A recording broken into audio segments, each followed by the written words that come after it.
Hungarian Folk Tales.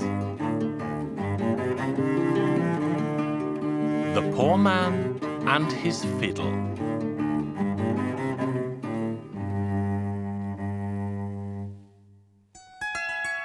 Far, far away, beyond the high mountain and across the vast ocean, there lived a king who had 3 beautiful daughters. One day the queen said to the 3 daughters, "Off you go, girls, to the forest to pick wild berries, and whoever picks the most will have my red skirt." So off they went, and they picked and picked berries as fast as they could. When noon was near and the sun high, they settled down in the shade of a tree and looked to see which of them had gathered the most. Now the youngest had picked more than her 2 sisters together. The 2 turned green with envy. The youngest sister would have the red skirt. So the eldest of the 3 had this to say: "Girls, girls, come and pick some more, for we cannot go home with so few berries." The youngest argued and argued, for if they went on picking and picking, they would never be home before evening. But her 2 elder sisters insisted that they stay in the forest. And so it passed. Off went the 2 into one part of the forest, the youngest to another. But not to pick berries, for they agreed to kill their younger sister. If they could not have the red skirt, then their sister should not have it either. So they set off after her and took hold of her. She begged and pleaded in vain and offered them all the berries she had, but they killed her. Just when they had taken her life, a blind beggar arrived with his fiddle and bow. The sisters took the fiddle off the old beggar, placed their dead sister inside it, and hid the fiddle in a hole in a tree. Home went the girls and were asked where their sister was. Of course they didn't know. They warned her again and again not to stray into the forest, but she didn't heed them. Who knew? She may have lost her way or even been killed by robbers who live in the forest. In the meantime, a poor man went off to the forest to cut himself some timber. He chopped down the very tree in which the body of the little princess had been placed. The poor man was astonished to see a fiddle spring out of the tree.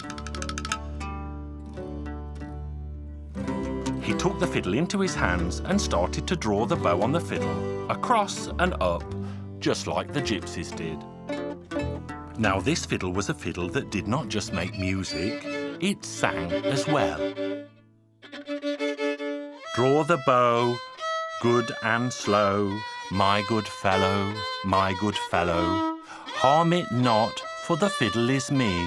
The fiddle you play is Princess Betty." Goodness me, thought the poor man. This fiddle must have a spell on it. Now's my chance to seek my fortune, for a fortune it will be if someone pays to hear this wonderful song. Off set the poor man to wander the whole wide world and earn so much money that an entire cart could hardly suffice to carry it after him. On his travels he came to the town of the king, whose youngest daughter met a death so cruel. He stopped outside the king's palace and began to play his fiddle. The king heard the wonderful melody and asked a servant to order the fiddler into his palace. The servant ran out and delivered the message, but the musician replied that not one step would he take, for he had more money than the king himself. Back ran the servant to report what the musician had said. There was nothing for it. The king himself stepped out and invited the musician into his palace to play for him. So often did he ask that the musician went in, tapped on the fiddle twice, and started to draw the bow. "Draw the bow, good and slow, my good fellow, my good fellow. Harm it not, for the fiddle is me, the fiddle you play is Princess Betty." The king had this to say: "A wonder of a song, a wonder." The 2 princesses were standing by and gaping at the song. One of them took the fiddle and started to play it to see what it would sing for her. Draw the bow, good and slow. You killed me, but no one knows. The other princess took up the fiddle, and it sang the very same for her. Then the king took up the fiddle, and the fiddle had this to sing for him. Draw your bow, good and slow. Princess Betty loves you so. This is witchcraft for sure. Let me try the fiddle too, said the queen. So she took up the fiddle and started to play, and the fiddle had this to sing for her. Draw the bow, good and slow. Mother dear, harm it not, for the fiddle is me. Princess Betty is here, you see. And at that very moment, the fiddle opened up, and out jumped the little princess, as alive and as beautiful as a spring flower. The two elder sisters fainted away in fear. The king and queen wept tears of joy for the daughter they had lost and mourned, but had now returned in such a miraculous way. Now that the cruelty of the two elder sisters had come to light, the king locked them up in a tower, there to stay until death took them away. But the little princess begged and pleaded her father until the king relented and had mercy on the two. And from then on, they all lived happily ever after.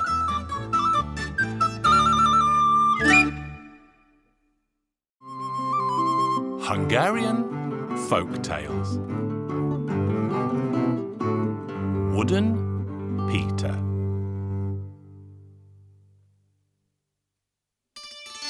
Once there lived a farmer and his wife. Now these good people didn't have any children, and so one day the farmer said to his wife, "I'm going off into the forest to carve as a child out of wood." Now his wife laughed at this, but the farmer bundled up his stuff and set off into the forest. There he met some wood carvers. "God blessings on you this day. I came to get a small piece of wood."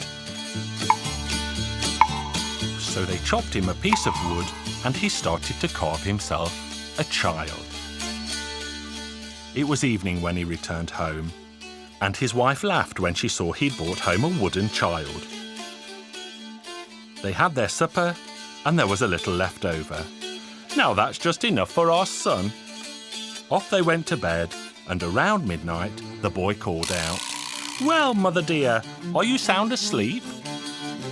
At that moment they woke up, and great was their surprise to see the wooden boy had come to life.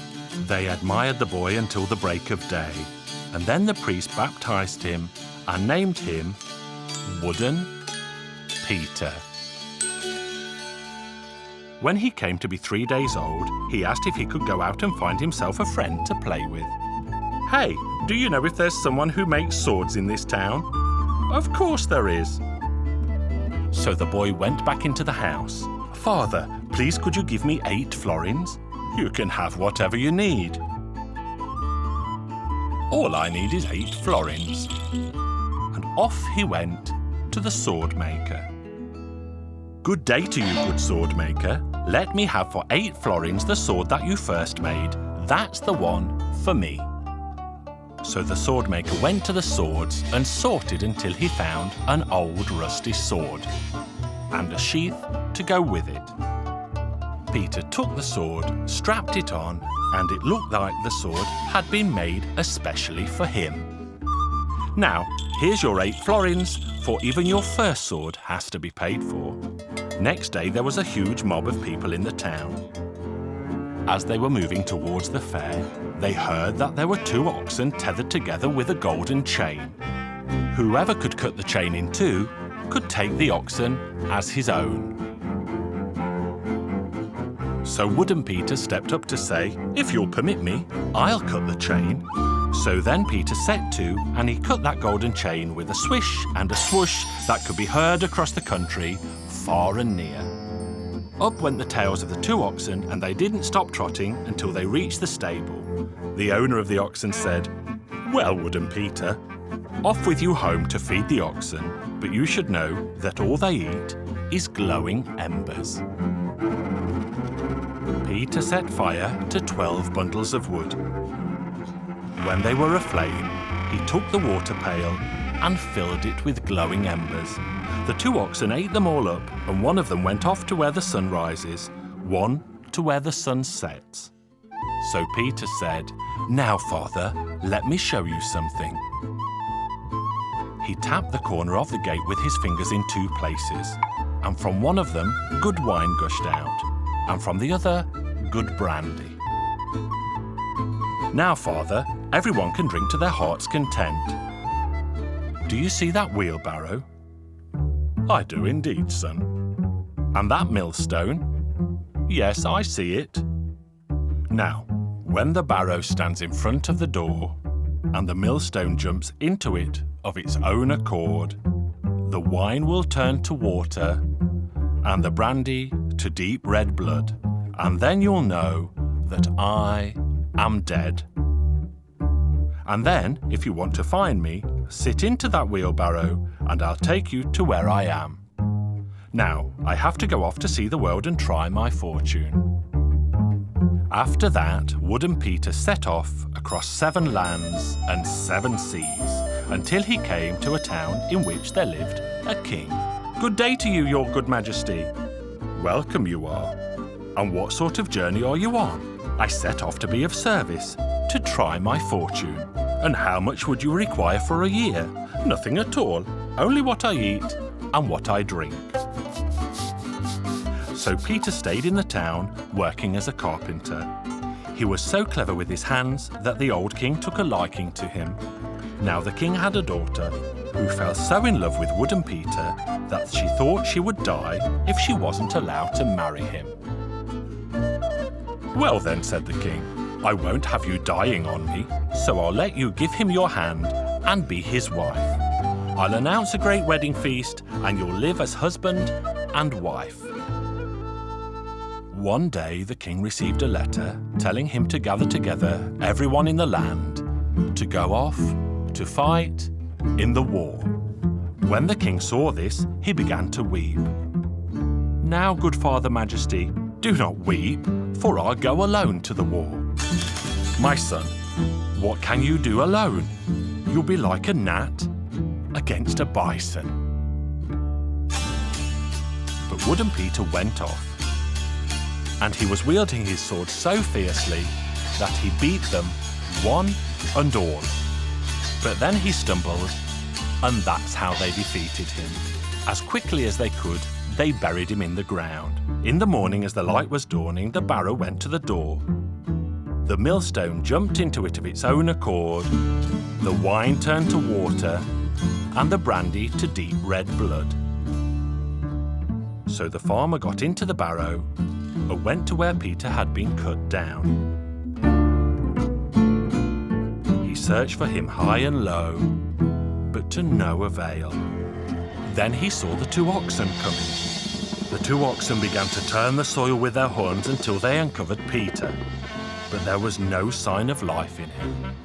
And so one ox put him back together again, and the other put his soul back into him. And Wooden Peter awoke.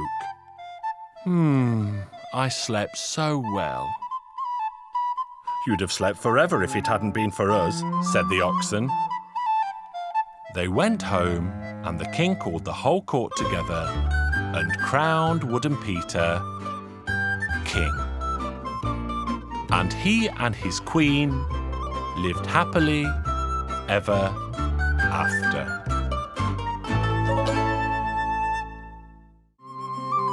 Hungarian Folk Tales. The Little Swineherd.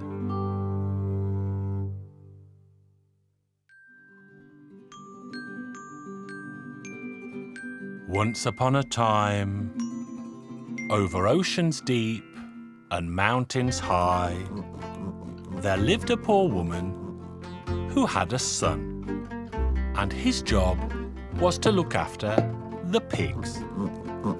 No matter what his mother tried to get him to do, it was always the same. There was nothing he could do right or proper, not even if you turned him into an angel. He was good for nothing at all. So anyway, this good-for-nothing of a little swineherd heard that the king would give his daughter's hand to anyone who could hide away so well that she couldn't find him. "Now then, swineherd, my lad," he said to himself, "roll your sleeves up, for there's a lot to win if you go about it the right way." So he gathered everything up, baked himself a satchel of scones, put on his heavy cape, and off he went. He walked and he walked through bushes and trees, over hill and dale, and still he couldn't find the castle of the king. For a long week he walked, ate the last of his scones, and still he didn't see a thing.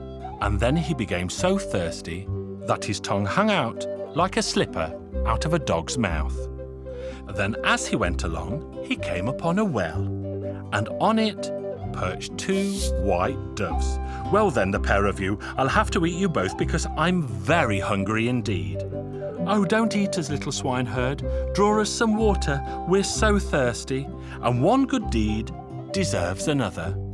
And they begged him not to make a meal of them. So he went and drew up a bucket of water for them, and he himself drank his fill of the cold, sweet water.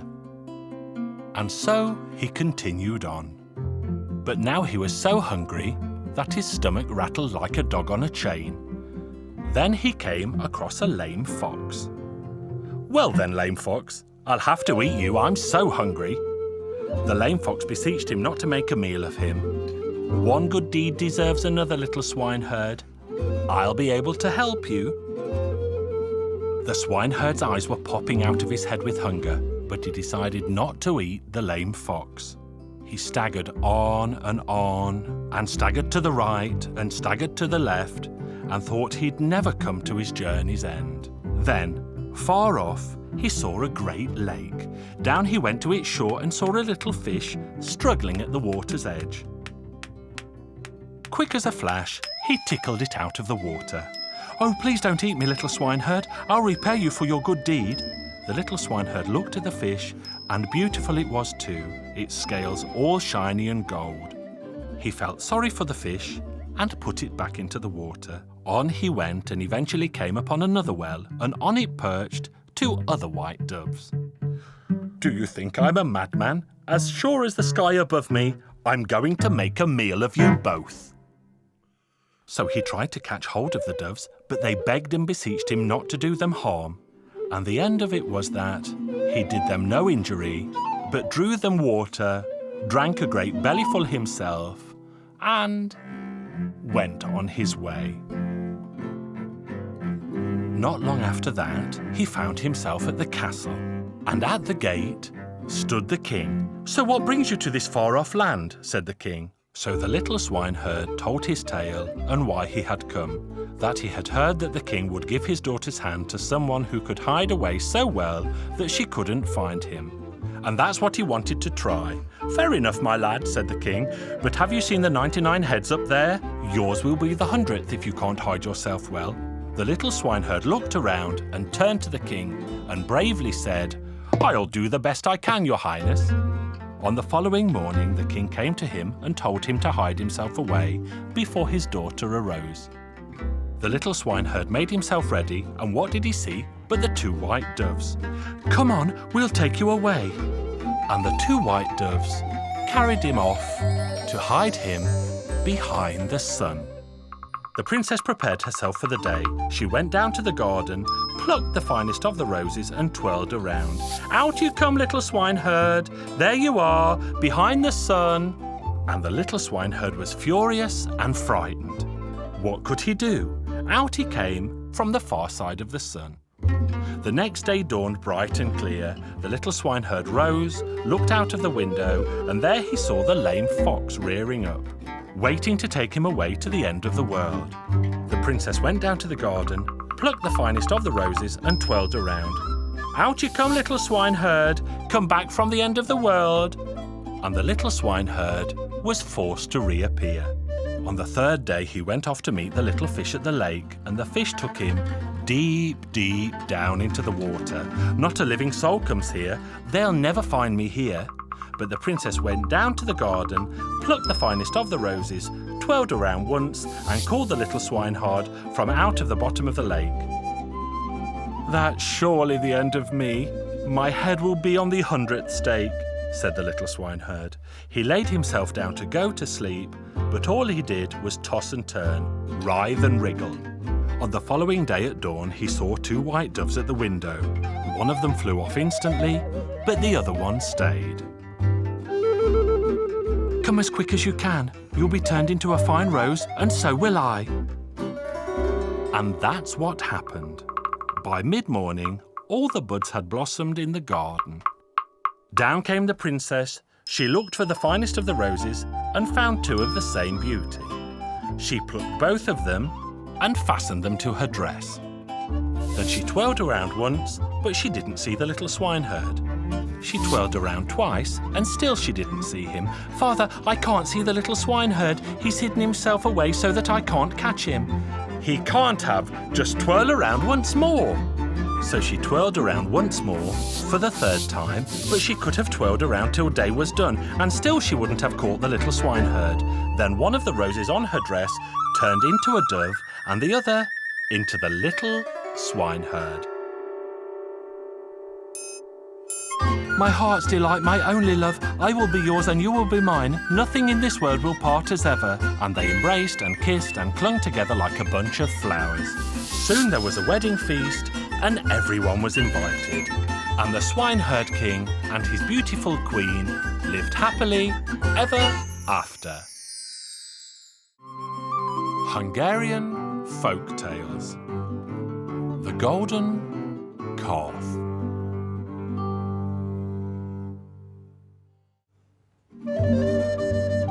Once upon a time, there lived a king and a queen, and they had a handsome, strong son and a beautiful daughter. One day the king called his children. "Dear son, it's time for you to go out, find a maiden, and get married. I'm getting old, and you should take over the burdens and problems of the land from me, and you, my daughter, should choose someone whom you would be willing to marry." "Father, I do not need anyone.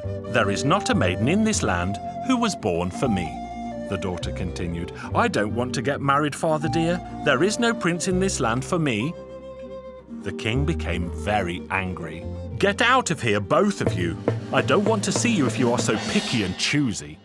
So the prince and the princess set out to see the world.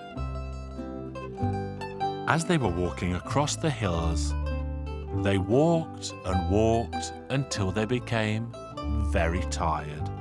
They rested underneath a tree, and they soon fell fast asleep. When the girl awoke, she called her brother. "I had a dream, brother. Do you know what I saw?" "What did you see? Tell me." "In my dream, I saw that this tree has magical powers. If you pick a leaf and touch it to the forehead of a sick man, that man will be healed right there and then. And not far from here flows a stream, and even if that man is half dead, he will be cured if he drinks from the water. Let's give it a try." They collected a bunch of leaves and filled their sacks with them. The girl filled her canteen with water, and they continued on their journey. They were walking and walking until they reached another land where everyone was dressed in black. "Good woman, what's the reason for mourning in this land?" "My dear son, the prince is so ill that no one can cure him." Our prince said to his sister, "Let's go and cure him." So they both dressed as doctors and went to see the king. The king was only too pleased to let them in. The princess walked up to the prince and placed some leaves on his forehead.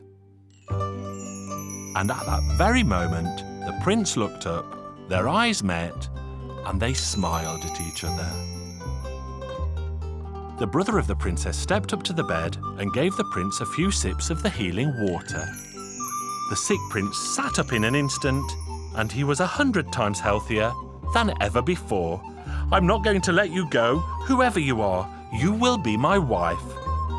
The brother told his sister, "Well, sister, now you've found your true love. It's time for me to walk on until I find mine." And with that, he continued on his journey. And at one point along the way, he heard the sound of drums. The drummers were announcing that the princess would marry the man who found what mark she had under her arm. There were dozens and dozens of candidates who came to try their luck, but none of them had any success. As he was walking around in the town, thinking hard about the riddle, a blacksmith looked out of his window and called to the young man. "Where are you going and why? I heard the drums and the announcement, and I am supposed to guess what mark the princess has under her arm." "Well, that's easy. I have a lot of gold. I could use that to make a golden calf. Somebody could curl up inside that calf, and we can take the calf to market. The princess will see the golden calf and will buy it, and the person inside the calf will find out what mark she has under her arm." The prince said, "What if that person were me?" "Well, all right, we can agree on that." In the morning, the prince climbed inside the golden calf, and they transported it right to the middle of the marketplace. It wasn't long before the king and the princess came walking by. Father dear, please buy this one for me. It would look so beautiful in the palace." And she kept on pleading until her father bought the golden calf for his daughter. He told his men to place the golden calf into his daughter's room. Evening came, and the princess undressed and went to bed.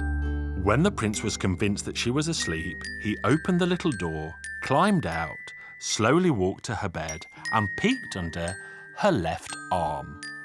And suddenly he saw what was there: the sun, the moon, and the stars. He laughed out loud, but he woke the princess up. When she saw the stranger in her room, she let out a scream. But the prince was not afraid, and he spoke to the princess. "Stop screaming, lest they find out that I'm here with you." The two of them started talking. They agreed that she would have the calf taken back to the blacksmith. And so it happened. In the morning, her father came in. "Oh, father dear, I accidentally broke off one of its ears. Let's have it taken back to the blacksmith so he can place it back." They took back the golden calf, the blacksmith opened the side door, and the prince climbed out. That afternoon, the prince went to see the king. "Your Majesty, please give me 3 days to think, and I'll find out the truth." And he pretended to think long and hard. Finally, the 3rd day came, and the princess could hardly wait. The king spoke. "So, did you find out?" "Well, Your Majesty, she's wearing the sun, the moon, and the stars under her arm." "Well, by golly, you're right. You've solved the riddle. You can have my daughter and my kingdom." And they had a fabulous wedding with plenty of food and drink for everyone. Of course, they invited the prince's sister and her husband, the other prince, and they did not forget about their parents either. Everyone was happy. The wedding and the party lasted for a whole week, and they all lived happily ever after. Hungarian Folk Tales. The Poor Man and the Dog.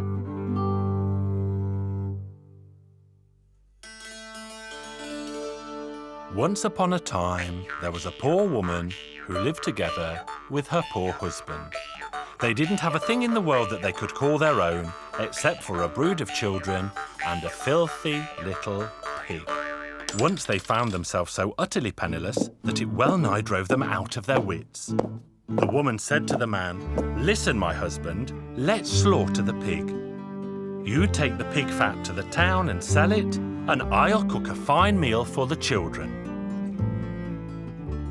So they slaughtered the pig, but its fat was as thick as my little finger. So the man wrapped the pig fat into a little bundle, tied it to the end of a stick with a piece of twine, and set out to the town to sell it.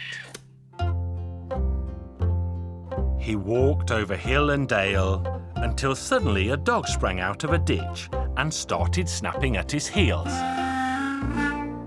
Woof, woof, woof, woof, woof, woof. Hey, you mongrel, leave me be. Don't hold me up. I'm going to the city to sell this pig fat. I want to make a little money.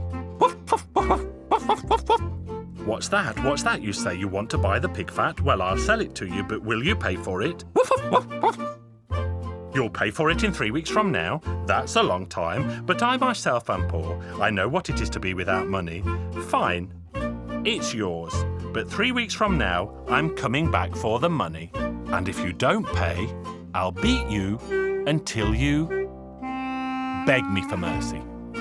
So the man took the bundle of pig fat from the stick. The dog grabbed it in his teeth, trotted back to the ditch and started to chomp and chew at it with great delight. When the poor man arrived home, his wife was waiting for him at the gate. Dear husband, did you bring home any money? Money? No, I have not brought home any money. Blessed Lord, what have you done with the pig fat? The pig fat? I sold it.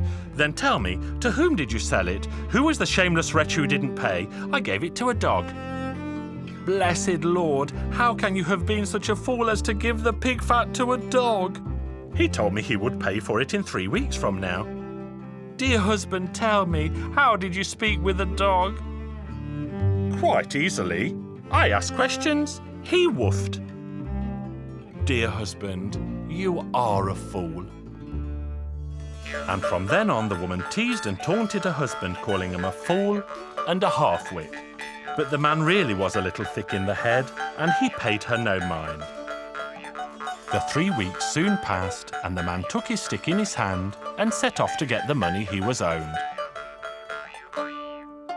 He went over hill and dale, and when he reached the spot where he had first seen the dog, the little mongrel leapt out of the ditch. It wagged its tail and barked at the man. Woof, woof, woof, woof, woof, woof, woof. So, little dog, here we are. I have come for the money. Woof, woof, woof, woof, woof, woof. Enough of your woof woofing. Give me the money. But the dog only woofed some more. Woof, woof, woof, woof. The man became angry and he hit the dog with his stick so hard that the little dog yelped in pain, ran back into the ditch and started to dig. And it dug and it dug and it dug, and lo and behold, a little barrel of money rolled out of the dirt. The man was overcome with joy. Goodness me! Forgive me if you can, little dog, for having struck you with my stick. I never imagined you were so wealthy. I'll take half the money to pay for the fat and half as interest. So then he took the little barrel under his arm and set off, proudly swaggering home. Once inside, he dumped the countless coins on the table. The children rushed in and started spinning and rolling the little coins. The man and the woman began to discuss all the things they would buy. They were overjoyed. But alas, the man in his joy could not keep his silence. He walked the length and breadth of the village and cried out at every gate, "We're rich! We're rich! At last we're rich!" His wife snapped at him, "Foolish man, be quiet. Our relatives will hear that we have come into money. They will rush to our doorstep and beg us to give them some." But she cautioned him in vain, and the man continued to boast and brag. One day the woman said to her husband, "Dear husband, it's cold and rainy. Go stand by the stove under the chimney where you can warm yourself." The chimney in the poor man's house opened up to the sky, and when it rained, the water dripped down onto the coals. The woman went up to the attic with a bucket of water. There was still a bit of sausage left over from the pig. She threw it into the water and poured the whole bucket, sausage and all, down the chimney, onto her husband's head. When he felt the little pieces of meat falling on his head, the man ran out of the house. "Dear wife, did you see? It's raining sausage." "I see, dear husband, I see. And do you know why it's raining sausage?" "It's raining sausage so that we may remember the time we suddenly found ourselves rich. If someone asks you when we came into a hoard of gold coins, you tell them it was the day that sausage rained down from the skies. Do you understand?" "I do." Barely 3 days later, the judge arrived with 2 policemen. "Show us the gold coins. We all know you recently came into a hoard of gold coins." "Your Honour, gold coins? When did we ever have gold coins?"